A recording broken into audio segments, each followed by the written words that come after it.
Welcome guys. जैसे कि हम बात कर रहे थे प्रीवियस ईयर एमसीक्यू के बारे में, जो कि आपकी एग्रीकल्चर की ऑल कॉम्पिटिटिव एग्जाम के लिए काफ़ी इंपॉर्टेंट रहने वाले हैं।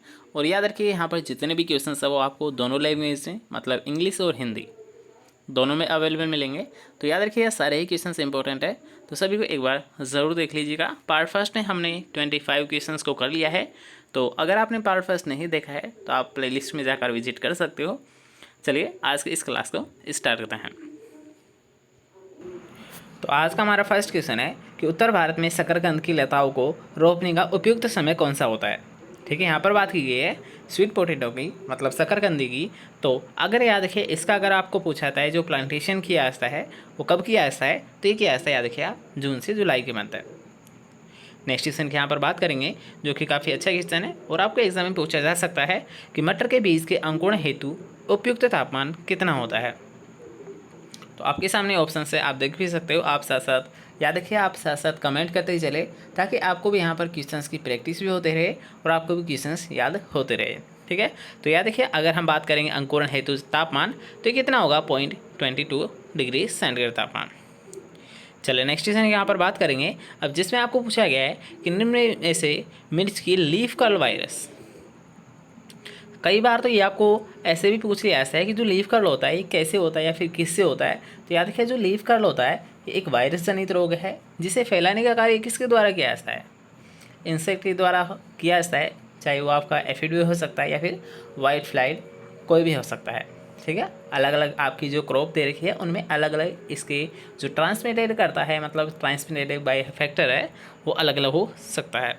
चलिए नेक्स्ट क्वेश्चन के यहाँ पर बात करेंगे कि मिर्च की leaf curl virus resistance variety, तो होते ही याद क्या, पूसा ज्वाला।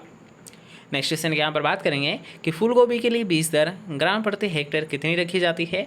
तो फूल गोभी हो या फिर पत्ता गोभी, आके आप एक एवरेज रेशियो लेकर चलिए कि 400 से 500, क्या 400 से 500 ग्राम। ठीक है, अगर आपको याद नहीं आता है तो आप ये रेशियो लेकर चलिए, आपका जो क्वेश्चन है वो राइट हो जाएगा। तो यहाँ पर 400 से 500 किस में आ रहा है, सी वाले ऑप्शन में। तो बिल्कुल हमारा राइट आंसर क्या हो जाएगा, सी ऑप्शन। नेक्स्ट क्वेश्चन के यहाँ पर बात करेंगे कि सीड प्लॉट तकनीक को आलू बीज उत्पादन के लिए किसने विकसित किया था। सबसे पहले याद रखिए, जो एसपीटी है या फिर सीड प्लॉट टेक्निक है, इसका संबंध किससे होता है, आलू से होता है। ये भी क्वेश्चन पूछा गया है कि एसपीटी मतलब सीड प्लॉट टेक्निक का संबंध, तो याद रखिएगा एसपीटी का संबंध होता है आलू से। और एक किसके द्वारा दी गई थी, याद रखिएगा पुष्कर नाथ के द्वारा। एक होती है, याद रखिए टीपीएस। टीपीएस किसके द्वारा दी जाती है, रामानुजन के द्वारा। टीपीएस की फुल फॉर्म क्या होती है, ट्रू पोटैटो सीड। ठीक है, याद रखिएगा। नेक्स्ट क्वेश्चन के यहाँ पर बात करेंगे कि पूसा मंजरी किसकी वेराइटी है। तो याद रखिएगा, जो पूसा मंजरी वेराइटी है ये होती है, याद रखिएगा, लौकी की, मतलब बॉटल गार्ड की एक वेराइटी होती है। नेक्स्ट क्वेश्चन के यहाँ पर बात करेंगे कि ललित, तो ललित होती है आपकी अमरूद की होती है। ठीक है, जिसका क्या होता है, पिंक कलर का गुदा होता है, पल्प होता है। नेक्स्ट क्वेश्चन के यहाँ पर बात करेंगे, जिसमें आपको पूछा गया है कि सूरीनाम चेरी निम्न में से किसके लिए मूल वृंत के लिए प्रयुक्त की जाती है। तो याद रखिए, जो सूरीनाम चेरी है ये किसका मूल वृंत होता है, ये होता है, याद रखिए, स्वीट चेरी का। किसका होता है, स्वीट चेरी का ये मूल वृंत होता है। नेक्स्ट क्वेश्चन के यहाँ पर बात करेंगे कि आम की बीज रहित किस्में कौन सी होती है। तो आम की जो बीज रहित वेराइटी होती है वो होती है सिंधु होती है। लगभग इसका जो सीड होता है, गुठली होती है, वो मात्र 0.6 ग्राम की होती है। नेक्स्ट क्वेश्चन के यहाँ पर बात करेंगे, जिसमें आपको पूछा गया है कि निम्न में से कौन सा फल मार्मलेड बनाने के लिए उपयुक्त होता है।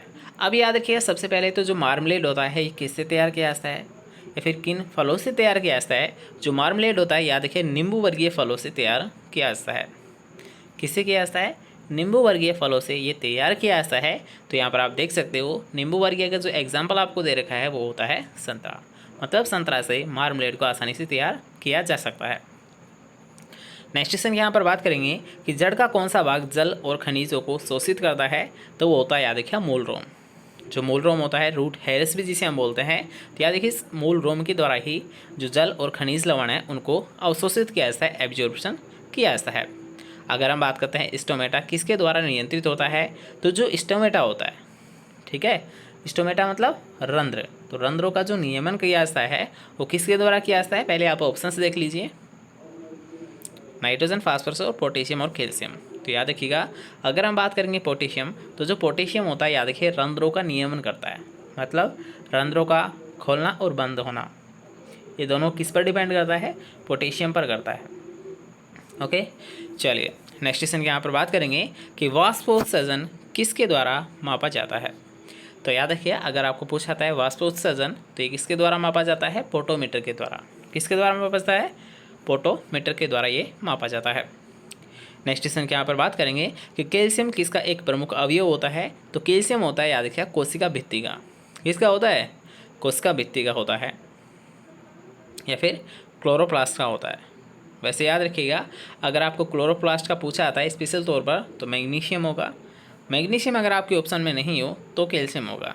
इसके साथ साथ याद रखिएगा कोशिका भित्ति का भी जो कैल्शियम और मैग्नीशियम ये दोनों ही कारक होते हैं। ठीक है, तो चलिए नेक्स्ट क्वेश्चन यहाँ पर बात करेंगे जालोर सीडलेस। याद रखिएगा, जो जालोर सीडलेस होते हैं ये होती है अनार की वेराइटी, एक होती है थॉमसन सीडलेस, एक होती है थॉमसन सीडलेस। तो थॉमसन सीडलेस याद रखें अंगूर की वैरायटी होती है। किसकी होती है? अंगूर की वैरायटी होती है। और जालोर सीडलेस होती है ये अनार की वैरायटी होती है। राजस्थान के लिए सबसे उपयुक्त माना गया है किसको? जालोर सीडलेस को। नेक्स्ट क्वेश्चन के यहाँ पर बात करेंगे कि गेहूं की फसल के विकास के लिए उचित तापक्रम कितना होना चाहिए। तो याद रखिए गेहूं होती है रबी की फसल। तो याद रखिएगा रबी की जो फसलें होती है उनको जो पकने के लिए या फिर विकास के लिए उचित तापमान कितना होता है? 20 से 25 डिग्री सेंटीग्रेड तापमान। अगर यहाँ पर आपको खरीफ का पूछा जाता है तो आप एवरेज निकाल सकते हो 25 से 30 डिग्री सेंटीग्रेड तापमान। ठीक है, एवरेज लेकर आप चल सकते हो। अगर आपको टेम्परेचर याद नहीं रहता है तो आप ये रेशियो यूज़ कर सकते हो, 25 से 30 और 20 से 25। चलिए नेक्स्ट क्वेश्चन यहाँ पर बात करेंगे कि ग्लाइकोलाइसिस किस में होती है। तो ग्लाइकोलाइसिस की जो क्रिया होती है पहले हम ऑप्शन देखेंगे, उसके अकॉर्डिंग हम राइट आंसर जानेंगे। तो यहाँ पर ऑप्शंस आपके सामने है माइटोकॉन्ड्रिया, साइटोप्लाज्म, क्लोरोप्लास्ट या फिर न्यूक्लियस। तो याद रखिएगा जो कौन सी क्रिया होती है ग्लाइकोलाइसिस की, ये साइटोप्लाज्म में होती है, मतलब कोशिका द्रव्य में होती है। किस में होती है? कोशिका द्रव्य में होती है। नेक्स्ट क्वेश्चन के यहाँ पर बात करेंगे कि नाइट्रेट अवकारक किस में पाया जाता है। नाइट्रेट रेडक्टेज जो एंजाइम होता है किस में पाया जाता है? तो ये पाया जाता है याद रखिएगा साइटोप्लाज्म या फिर जीव द्रव्य या कोशिका द्रव्य में पाया जाता है। अगर हम बात करते हैं क्लोरोफिल हरा होता है क्योंकि ये क्या कारण होता है? जो क्लोरोफिल होता है ये हरा तो होता है, आप जानते हो, लेकिन क्यों? इसका रीज़न क्या होता है? तो इसका रीज़न होता है याद रखिए ये हरे प्रकाश को क्या करता है? क्या करता है? कुछ नहीं करता, ये तो खुद ही हरा होता है। ठीक है, ये तो करता क्या है? वायु और CO2 मतलब CO2 और जल की उपस्थिति में क्या करता है? पौधों को प्रकाश की उपस्थिति में भोज्य पदार्थ बनाने में सहायता करता है। ठीक है, और ये जो याद रखिएगा मतलब फोटोसिंथेसिस की जो क्रिया है सबसे ज़्यादा किस में होती है? रेड कलर में होती है, मतलब जो रेड लाइट होती है उसमें ये सबसे ज़्यादा होता है। रेड लाइट यहाँ पर सन रेज की बात की जा रही है, नोट आप ऐसे कोई कृत्रिम आर्टिफिशियल नहीं, बल्कि red colour sunrise. Next question के यहाँ पर बात करेंगे अब जिसमें आपको पूछा गया कि निम्न में से कौन सा स्वचालित वाहनों द्वारा छोड़े जाने वाला सबसे हानिकारक प्रदूषक होता है। तो याद रखिएगा, अगर आपको पूछा जाता है निम्न में से कौन सा स्वचालित वाहनों द्वारा छोड़े जाने वाला सबसे हानिकारक प्रदूषक होता है, तो वो होता है नाइट्रस या फिर कार्बन मोनोऑक्साइड। CO का मतलब होता है याद रखिए कार्बन मोनोऑक्साइड। यहाँ पर अगर आपको दे देता CO2 तो ये तो हो जाता कार्बन डाइऑक्साइड, लेकिन CO का मतलब होता है कार्बन मोनोऑक्साइड, जो कि काफ़ी खतरनाक होता है, सबसे ज़्यादा प्रदूषित यही करता है। ठीक है, तो आज यहाँ पर कुछ क्वेश्चंस को हमने सोल्व किया है। आई थिंक आपको कुछ क्वेश्चंस यहाँ पर याद भी होंगे और आपको यहाँ पर कुछ नए वर्ड भी देखने को मिले होंगे। तो अगर आपको वीडियोस पसंद आ रही है तो वीडियो को लाइक करते चले, इसके साथ साथ याद रखें वीडियो को शेयर ज़रूर कर दें, ताकि आने वाली सारी वीडियोज़ है आपको और आपके फ्रेंड सर्किल को काफ़ी बेनिफिट यहाँ पर दे पाए। ठीक है, इसके साथ साथ जो भी यहाँ पर नई स्टूडेंट है वो चैनल को सब्सक्राइब कर ले, और अगर आपने बेल आइकन नहीं प्रेस किया है तो उसे ज़रूर प्रेस कर दे, ताकि आने वाली क्लासेस का नोटिफिकेशन आपके पास साथ साथ प्राप्त होता रहे। ठीक है, चलिए मिलते हैं नेक्स्ट क्लास के साथ।